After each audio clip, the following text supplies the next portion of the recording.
So I'm going to start getting heavy. The rest of the poems that I'm going to read tonight are about both of my grandfathers. Just to do a little introduction, my maternal grandfather's name is Douglas. He's still alive, still crotchety and fabulous, but he's struggling with bone cancer. But this man can dance, and he is still incredibly living his life. My paternal grandfather, who is one of the most important human beings that I'll ever have, I lost a year ago last July. And that loss has all but devastated my life. And I'm so grateful to have had that kind of love in my life. So a lot of these poems are me trying to hang on to these people. And I'm very grateful for the opportunity to share these incredibly eccentric human beings with you tonight. So the first one is Douglas at 9 or 10. Douglas at 9 or 10 sneaks off after school to see Singing in the Rain for a nickel. He slips home to find his father has stolen the money mother warned him to hide. What Douglas earns for the bricks he lays, stacked like hope upon hope against him.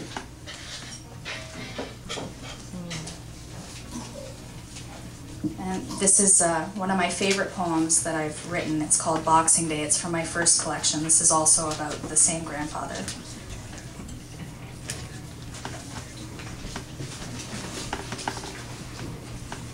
Boxing Day. My grandfather has been waiting since 4 a.m. to phone me. At 7, he is sheepish in my doorway, dressed in last year's Christmas sweater, legs engulfed in corduroy pants. Even his work boots, caked in mortar the color of ash, have outgrown him. At the kitchen table, I dole out mugs of tea like my mother as he slowly rubs his jaw. Surprised, he finds he's forgotten to shave. And then, did you know I did a lewd thing after your grandmother died? He forgets I was there when he renewed his vows. My grandmother laid out in her mother of the bride dress, the one I'd known years earlier would be the dress. He forgets our family congregated at that funeral wedding as he held her hand in life and death, crying, "Joni, Joni." What can I say now when he tells me she visits him still, how he wakes in the night to her body next to his?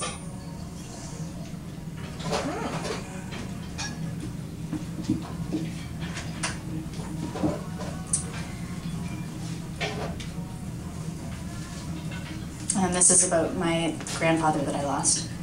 Missing. As if fearing I was perpetually lost, even after living in Toronto for 10 years, every time I called Alfie, the first thing he asked was, "Where are you?" The comfort of a stranger's wrist. The comfort of a stranger's wrist glimpsed from the back seat of a midnight Greyhound, reaching for the overhead light. It's the assurance of a deadbolt on an already locked door. You know you are safe, yet it feels better, that gesture reminding you there's a destination, another wrist perhaps to skim your face. It's been too long.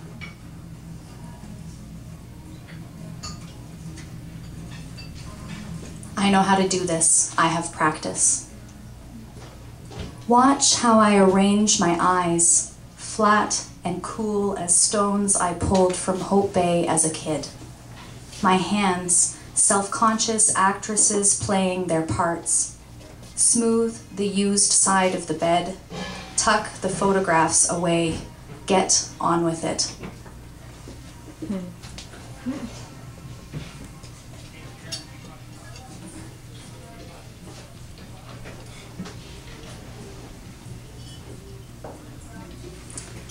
To Love That Well, the title I'm borrowing from the last couple of lines in a Shakespearean sonnet. To love that well, which air must leave.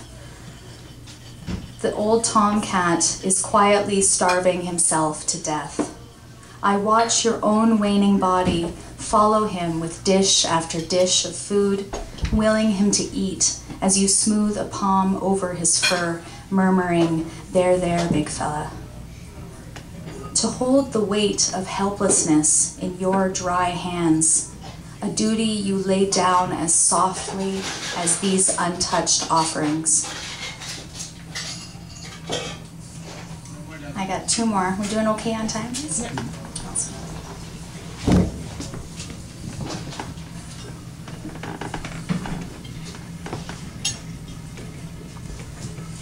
Things to remember. Alfie's shoes were cheap runners from Kmart that swallowed his skinny ankles, tongues slipping to the left or right. His too big pants gave the idea of sturdier legs, but driving with him in the van, I would eye his femur shift to pump the brakes 15 feet to any stop sign. Alfie wore house slippers in Macintosh plaid, pants riding up a crossed leg to exposed, bruised, near hairless skin that even when I was a child brought a fist to my throat.